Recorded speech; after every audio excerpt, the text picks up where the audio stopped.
Bonjour à tous. Alors déjà, pourquoi le jour où la France est mourue? Eh bien, en plus du petit clin d'œil taquin à ceux qui égratignent le français, c'est moins une affirmation qu'une réflexion que je vous propose de mener ensemble. Est-ce que nous sommes arrivés ou allons-nous arriver au jour où la France est mourue? L'histoire de France, c'est l'histoire d'un peuple qui se voulait libre et qui soudain a ouvert ses frontières, changé sa monnaie, laissé à d'autres son budget, effacé ses référendums, fait voter presque toutes ses lois en dehors de son territoire, rejeté son drapeau, et puis, pour un pays fier de sa culture, il a voté la loi Furaso, qui va faire disparaître sa langue, il a laissé son éducation nationale sombrer, ses acquis sociaux se détériorer, et son économie partir en fumée. C'est pas une paille. Donc je vous emmène à la rencontre d'une France qui aura tenté l'aventure de l'Union européenne, mais à savoir si c'est pour le meilleur ou pour le pire. C'est ce que nous allons voir ensemble. Et pour ce faire, nous allons remonter le temps, nous plongerons au cœur des institutions européennes, on fera un petit tour du côté des frontières et de l'euro, on se demandera alors ce qu'il en est de la démocratie, et enfin, qu'impliquent sur notre quotidien les traités européens. Alors, de tout temps, la France s'est battue pour être indépendante, brillante, innovante. La France, ça a été François Ier face à Charles Quint, des Français qui résistent alors qu'ils sont pris en étau par le Saint-Empire romain germanique, une des premières coalitions européennes. De tout temps, le peuple de France est voulu indépendant de toute oligarchie. D'un côté encore le Saint-Empire et la noblesse, et face à lui, la Révolution et la Déclaration des droits de l'homme et du citoyen, et c'est toujours la France qui brille. Mais c'est aussi une contradiction. De tout temps, on se déchire à l'intérieur des frontières. Qui la vend? Qui la protège? C'est Philippe Pétain et l'appel de la nouvelle Europe voulu par le Troisième Reich. Et c'est le général de Gaulle qui voudra que la nation se rassemble pour vivre libre. Et puis l'histoire s'accélère, c'est le CNR, le symbole de la solidarité, et c'est encore la France qui gagne sa liberté. Et puis les pères de l'Europe, Jean Monnet, Robert Schuman, des hommes providentiels pour certains, pas pour d'autres. Et enfin voilà, on y arrive, on change de cap, c'est le traité de Rome en 1957. C'est un premier président, Walter Einstein. Et ce sont 6 pays qui signent le début de ce qui deviendra l'Union européenne telle que nous la connaissons aujourd'hui. Toute une histoire pour en arriver à ce qu'on nous a vendu comme un rêve, l'Europe des peuples, l'Europe de la paix, le plein emploi et l'indépendance face aux 2 grands blocs, l'Amérique et l'Union soviétique. Donc jusque-là, tout va bien. Sauf que l'histoire a plus d'un tour dans son sac et ça va rebondir, et même très fort. En 2000, nous apprenons que nos pères de l'Europe n'étaient pas si providentiels que ça. Ils étaient financés par les USA. Ce sont les fameux dossiers déclassifiés de la CIA.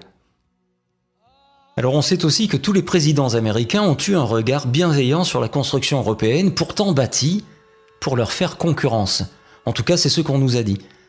Alors quoi penser des déclarations d'Eisenhower dans Paris Match en octobre 1951 ?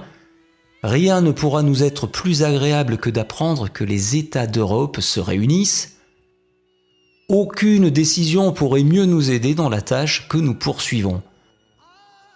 Mais quelle est donc cette tâche qui fait que l'Europe, pourtant concurrente, semble ne pas être si gênante? Et puis c'est le tour du président Walter Einstein, qui aura été un des juristes désignés par Hitler pour bâtir le projet de Nouvelle Europe. Projet qui aura pour concept majeur que les décisionnaires n'ont aucun compte à rendre au peuple. Face à tous ces éléments qui s'entrechoquent, certains aujourd'hui se demandent qui a bien pu payer les alliances du mariage, et d'autres affirment même que cette union n'a jamais été signée pour le meilleur, mais plutôt pour le pire. Voilà pour ce résumé rapide de l'histoire, et à la revisiter, on en arrive à aujourd'hui. Et aujourd'hui, la France se doit par traité de respecter les institutions de l'Union européenne, alors nous allons jeter un coup d'œil au principal.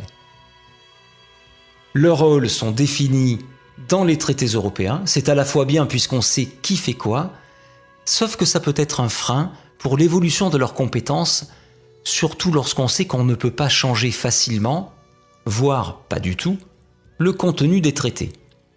Alors elles ont des rôles qui interagissent les uns avec les autres, et visiblement, c'est la Commission européenne qui est le cœur décisionnaire.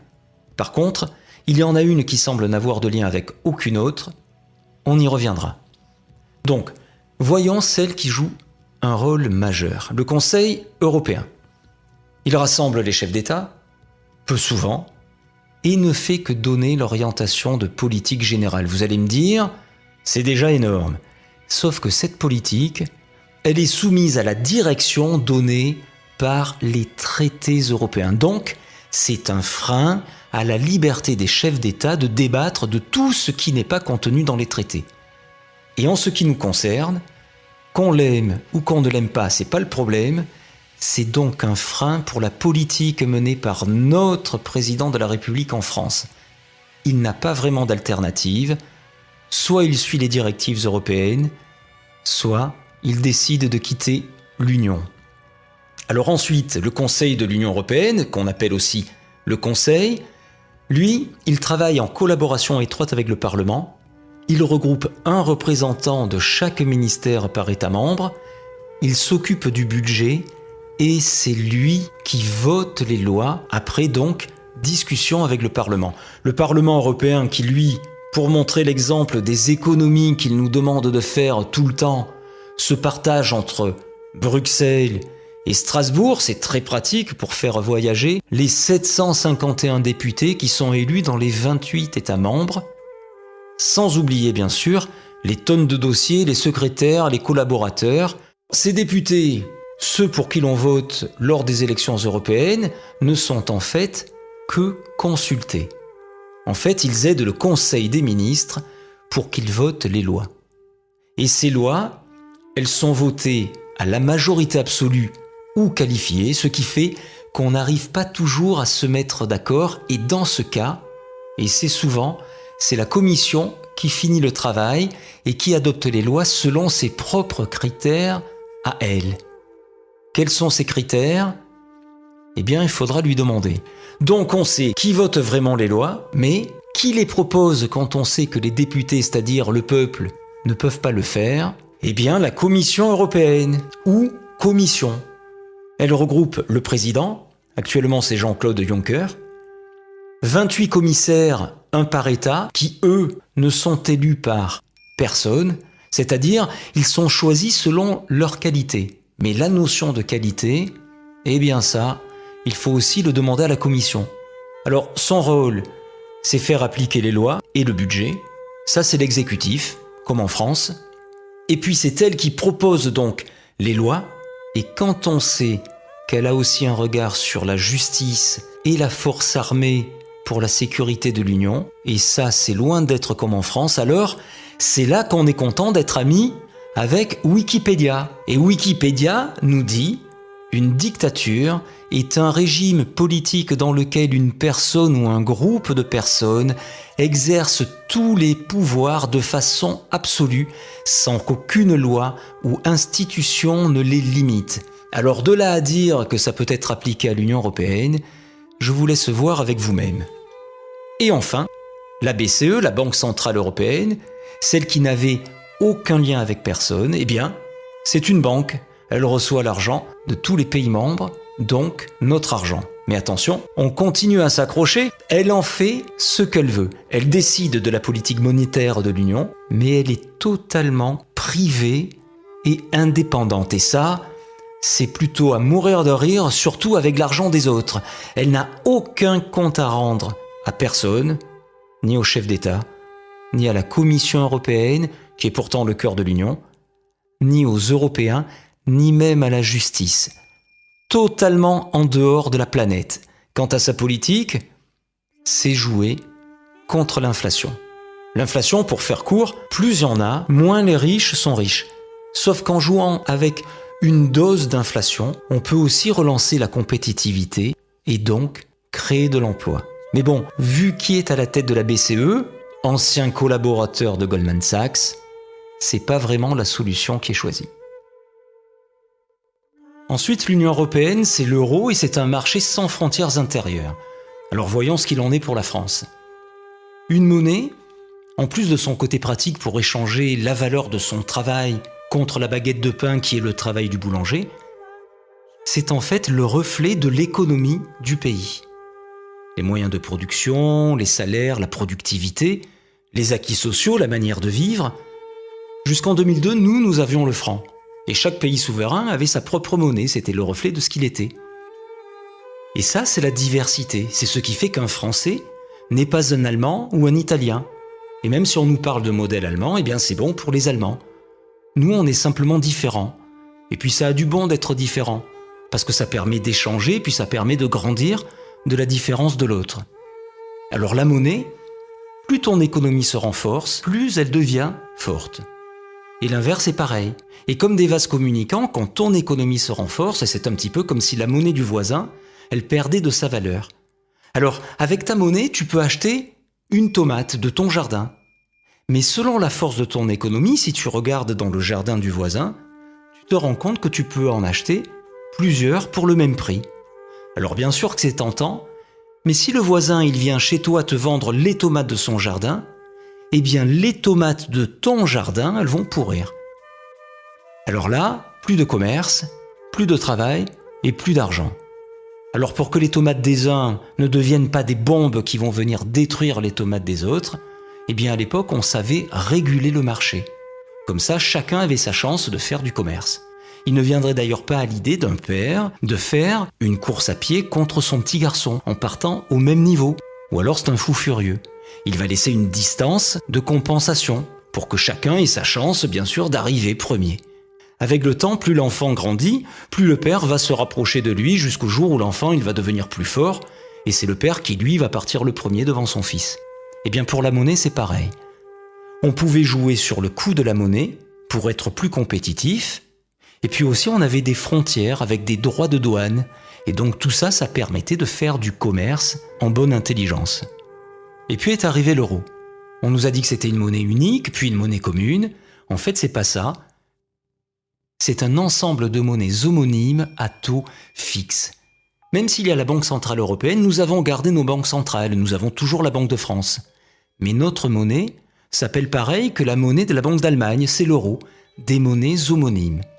Et ces monnaies ont un taux de change, les unes entre les autres, qui est défini et fixe. On ne peut plus jouer dessus. Alors, vu que nous avons des économies toujours différentes, nous l'avons vu, l'euro coûte plus ou moins cher selon les pays. Mais alors, comment faire pour ajuster nos différentes économies pour pas que la tomate de l'autre ne devienne une bombe pour ma tomate à moi? On ne peut plus ajuster le coût de la monnaie, il n'y a plus de frontières. Eh bien, la seule variable d'ajustement que nous laisse ce système, c'est l'humain. Et l'humain, c'est le code du travail, les charges sociales, les salaires et les retraites. Et ça fait beaucoup de mécontents. Pourtant, Jacques Attali, qui est présenté tout le temps à la télévision comme un grand économiste, disait dans les années 90, lorsque le traité de Maastricht sera appliqué, il est évident qu'il y aura une très forte croissance qui en découlera. Eh bien, voyons s'il est aussi fort que ça avec le reflet économique et social entre 2002, date de l'introduction de l'euro, et 2013.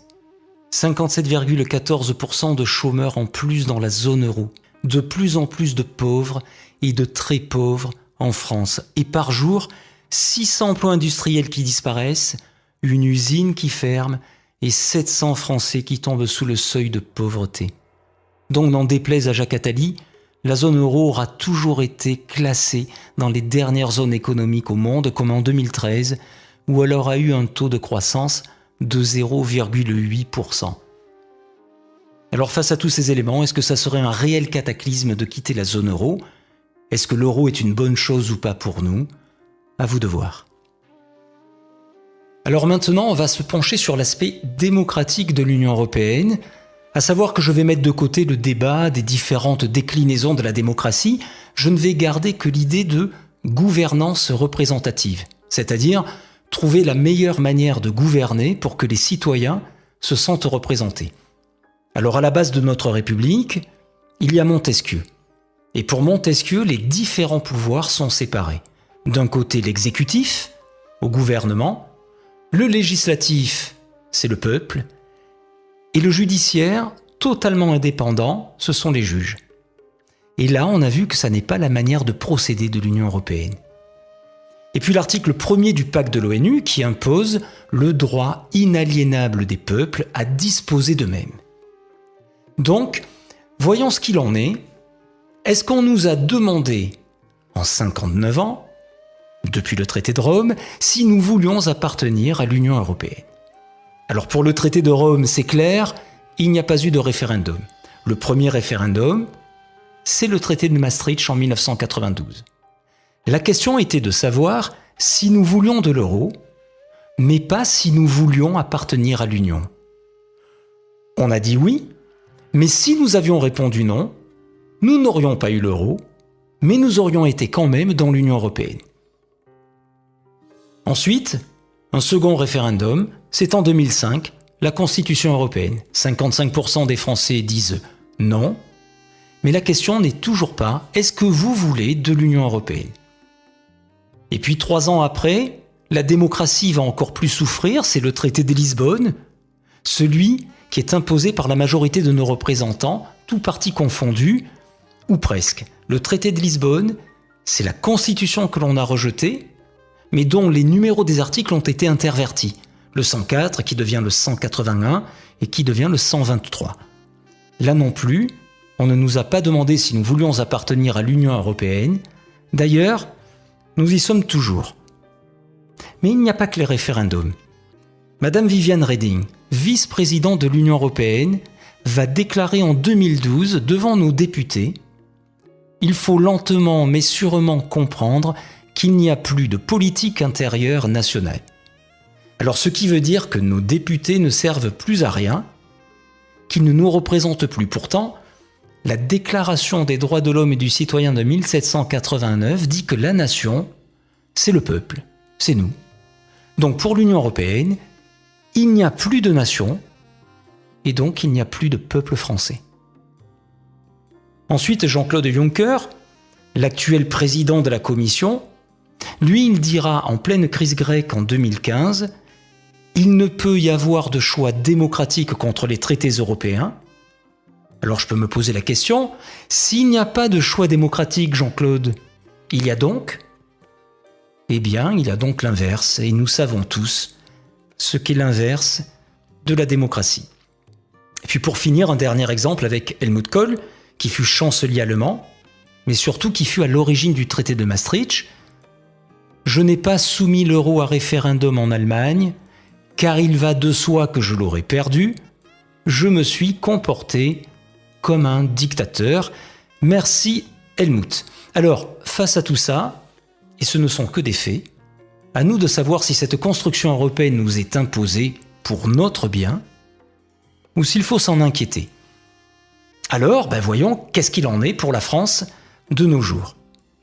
Pour ce faire, on va s'attarder un instant sur la loi Notré, la nouvelle organisation territoriale de la République. C'est une loi récente, elle a été appliquée en partie en janvier 2016 et c'est elle qui aura regroupé, entre autres, nos régions.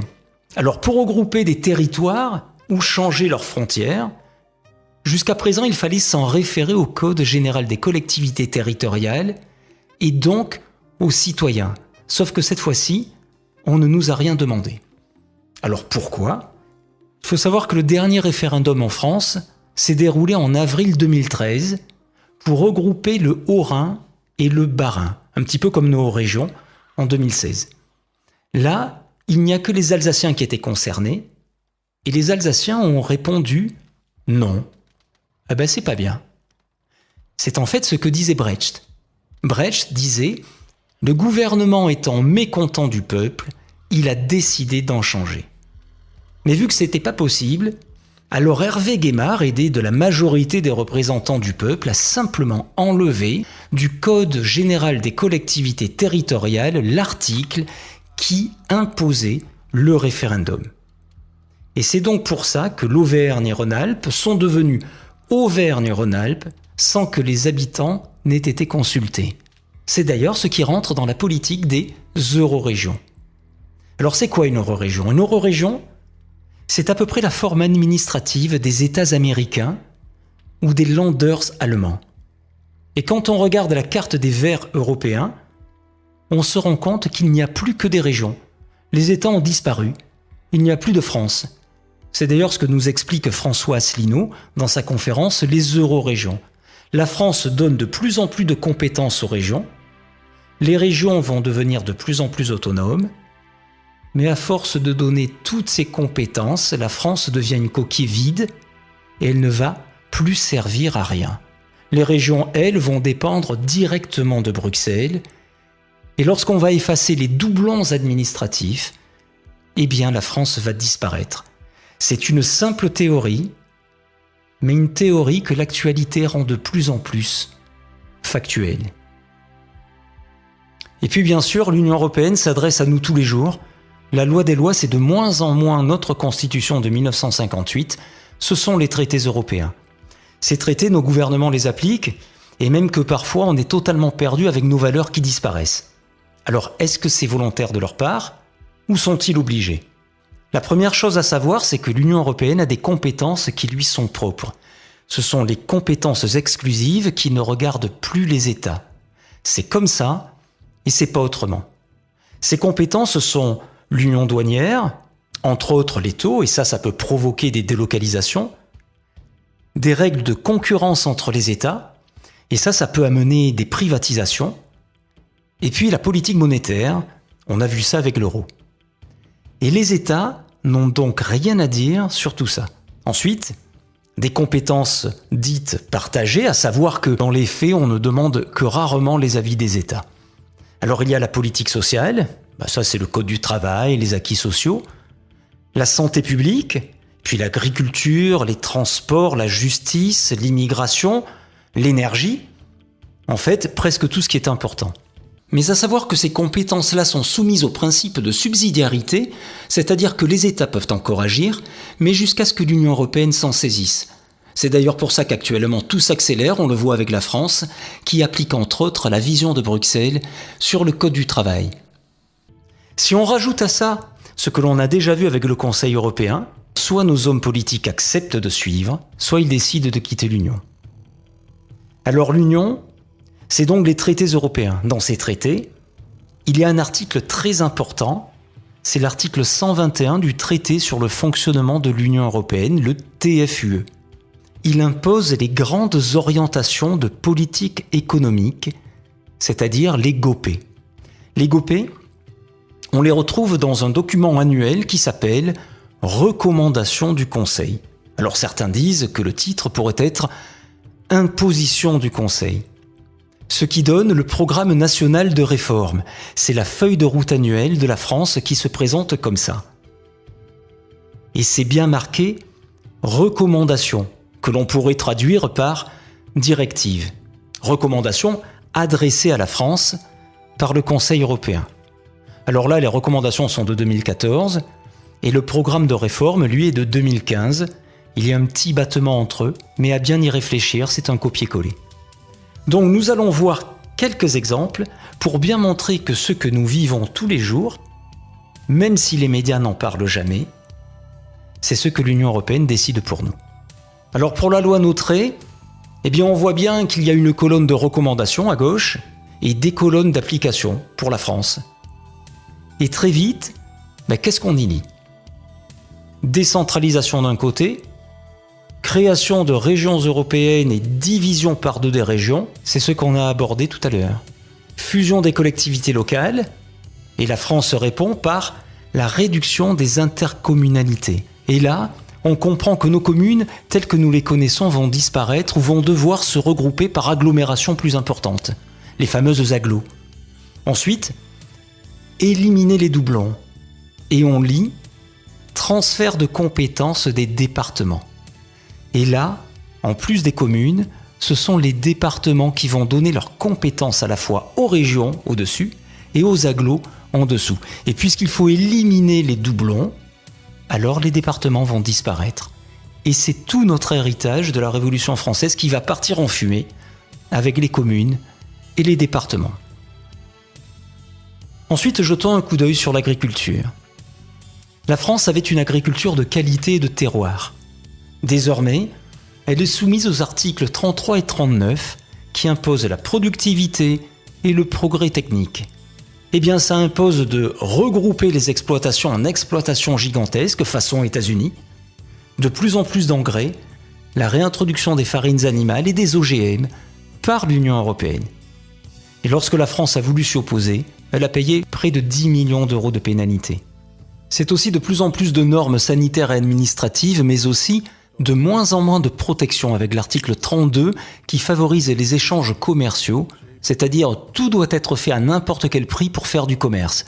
C'est donc un choc frontal pour nos agriculteurs face à des pays à très bas coût de salaire, une réelle guerre qui leur est menée.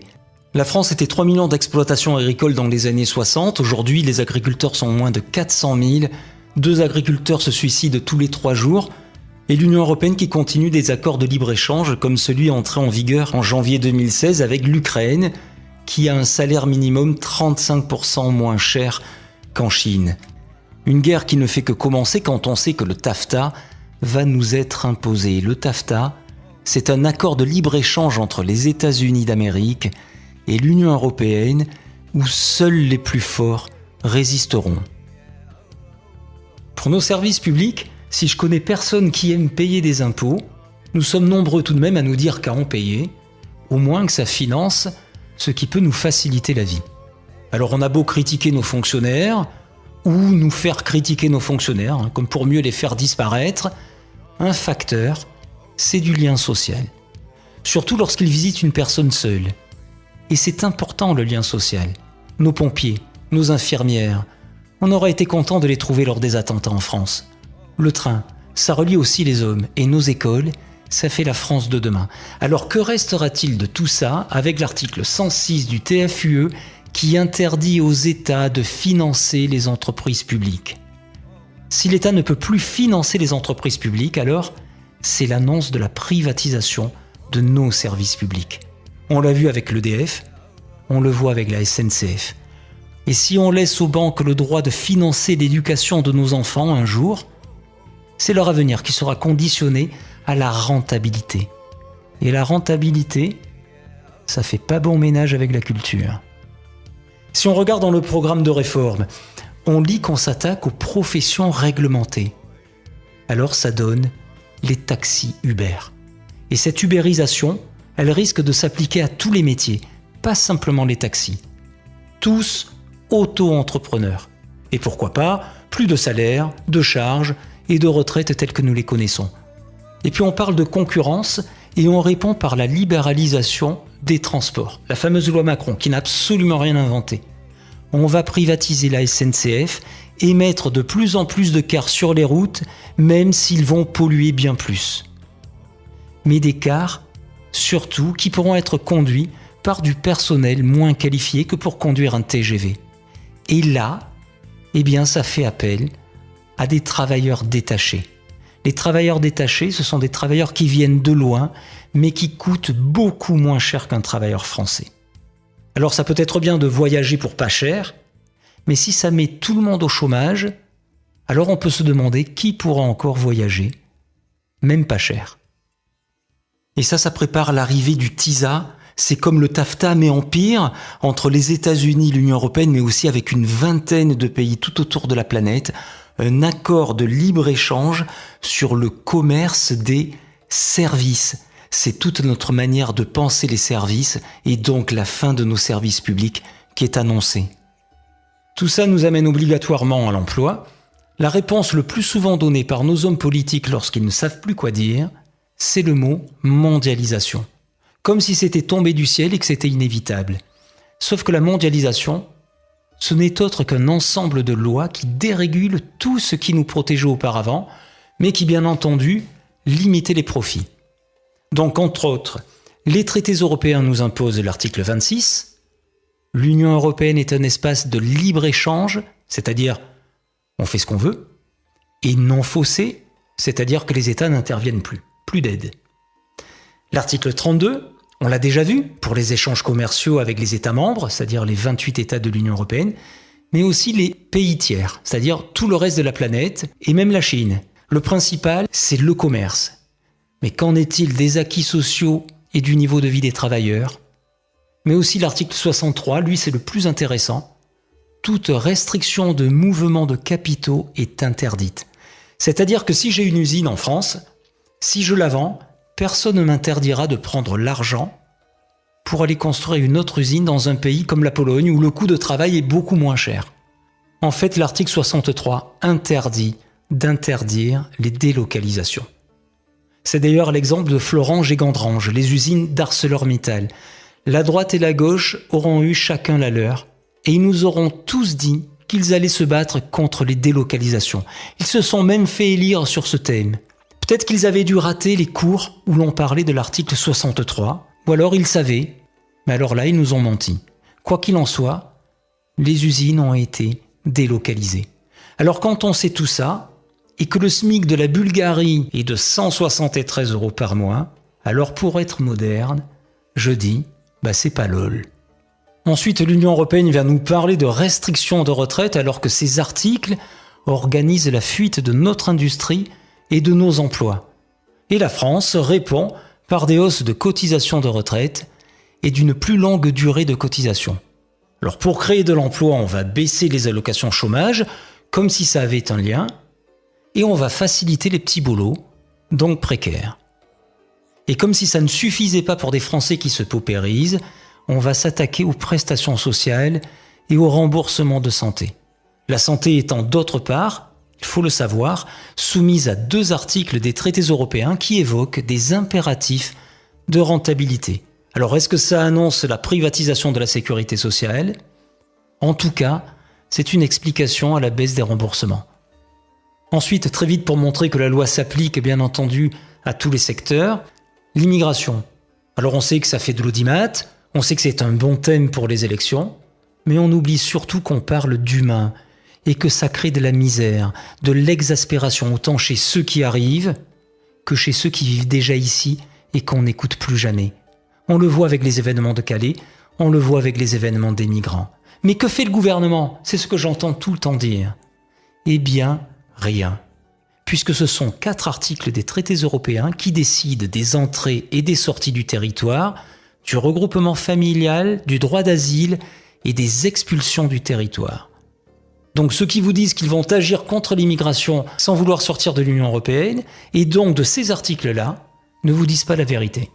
Alors bien sûr, il y aura toujours ceux qui vous diront « oui, mais tu comprends », en fait les beaux parleurs qui surtout ne connaissent pas l'histoire, et l'histoire récente, c'est le président Sarkozy en 2010 qui aura voulu renvoyer les Roms dans leur pays d'origine. Alors Viviane Reding, qui s'occupait à l'époque de ces affaires-là pour la Commission européenne, aura dit non, et ce fut non. Point à la ligne, tout le reste n'est que bavardage. Alors on va finir avec la sécurité nationale. Est-ce que l'Europe est toujours synonyme de paix ? Eh bien c'est l'article 42 du traité sur l'Union européenne, le TUE, qui impose l'OTAN comme garant de la sécurité de l'Union. C'est tout de même insolite pour une Union européenne qui a été bâtie pour faire rempart aux grands blocs étrangers. Parce que l'OTAN, c'est tout de même Washington. Et que la politique étrangère des USA, elle se définit par ce qu'on appelle le choc des civilisations. Il suffit de lire Huntington et Brzezinski. Et puis ensuite, lorsqu'on voit la carte des bases de l'OTAN, et qu'on voit toutes ces guerres dans des pays pas très blancs, auxquels l'Union européenne et la France ont participé, et sans parler de la violence qui règne désormais au sein de l'Union elle-même, on peut tout de même se demander si vraiment l'Europe, c'est la paix. Alors avant de conclure, il nous reste à voir le cadeau de l'Union, c'est-à-dire les aides et les subventions européennes. Ça ne vous aura pas échappé, il y a bien un point d'interrogation, et on va voir pourquoi. Tout d'abord, il y a une contrepartie à ces subventions, c'est de faire la publicité de l'Union. Pour chaque aide, on dresse le drapeau européen. C'est pour ça qu'il y en a autant sur nos bâtiments publics ou lorsqu'on fait des grands travaux. Alors il est vrai que nous recevons différentes aides de l'Union européenne. La PAC, la politique agricole commune, le FSE, le Fonds social européen, le Fonds FEDER pour les entreprises et les formations. Mais il y a un détail qu'il ne faut pas oublier, c'est que la France est le second contributeur net de l'Union européenne, c'est-à-dire qu'on donne plus à l'Union qu'elle nous en reverse. Dès qu'il y a de l'argent distribué quelque part par l'Union, c'est-à-dire en Grèce ou même en Ukraine, malgré son gouvernement composé d'un tiers de partis néo-nazis, eh bien 16% sont payés par la France. Chaque année, la France donne à peu près 24 milliards d'euros à l'Union européenne, qui nous rend de notre argent à peu près 15 milliards, les fameuses aides qu'on vient de voir. Et lorsqu'on fait la balance, la France perd 9 milliards. Alors, lorsqu'on perd 9 milliards, est-ce qu'on peut dire que l'Union nous donne des aides ? Certains même disent que si nous quittions l'Union européenne là, maintenant, nous pourrions donner les mêmes subventions à tout le monde, mais que nous aurions en plus 9 milliards par an pour aider nos écoles, nos hôpitaux et nos services publics. Par contre, ce qui est plus sûr, c'est que le véritable cadeau de l'Union européenne, mais à l'envers, c'est une inflation normative. De plus en plus de normes sur tout. Ce sont les fameuses normes européennes. Alors pour conclure, face à tout ça, il semble y avoir de plus en plus de questionnements et de plus en plus de colère qui s'expriment. Il y a aussi des partis que l'on appelle souverainistes, qui sont eurocritiques, comme le Front de gauche, le Front national, jusqu'au petit parti de Debout la France. Eux, ils ne veulent pas quitter l'Union européenne, mais ils veulent la faire changer. Ils en appellent à un rapport de force entre la France et l'Union européenne qui ne pourrait en fait que plier. Mais il y a deux autres partis, le PRCF, communiste, et l'UPR, l'Union populaire républicaine, le plus gros et le plus actif, qui eux disent que c'est impossible. On ne peut pas changer une seule ligne des traités européens car nous sommes soumis à l'article 48 du TUE. Ce qui veut dire que tout ce que l'on a vu est soumis à la loi de l'unanimité. Et donc il faudrait que les 28 États membres, pas tous moins un, tous, qui ont pourtant des intérêts totalement divergents, se mettent tous d'accord au même moment sur un même point, et en plus que ce soit dans la direction qui nous intéresse à nous les Français. Eh bien l'UPR dit que ce serait bien plus difficile que de gagner à l'euro-million. Ces partis nous renseignent même sur le fait que l'on ne peut pas quitter l'euro sans quitter l'Union européenne, car il n'y a aucun article dans les traités qui le permettent. Alors ils appellent donc à quitter l'Union européenne par l'article 50, qui lui le permet et n'est pas soumis à la loi de l'unanimité. C'est pour eux le seul moyen pour que les Français retrouvent la liberté de choisir eux-mêmes leur destin collectif. Alors donc, que faire de toutes ces informations ? Eh bien, tout cela vous appartient. Pour ma part, j'aime à me rappeler ce que nous dit le grand psychologue en communication non violente, Thomas Dansbourg, lorsqu'il cite l'école de Palo Alto. Lorsqu'on fait ce qu'on a toujours fait, on obtient ce que l'on a toujours obtenu, comme pour mieux nous pousser à faire évoluer notre manière de penser. Eh bien, j'espère qu'avec tout ça, vous ferez ce qu'il faudra pour que vous obteniez ce que vous voulez vraiment obtenir, et ainsi, nous n'en arriverons jamais au jour où la France est mourue. Je vous remercie.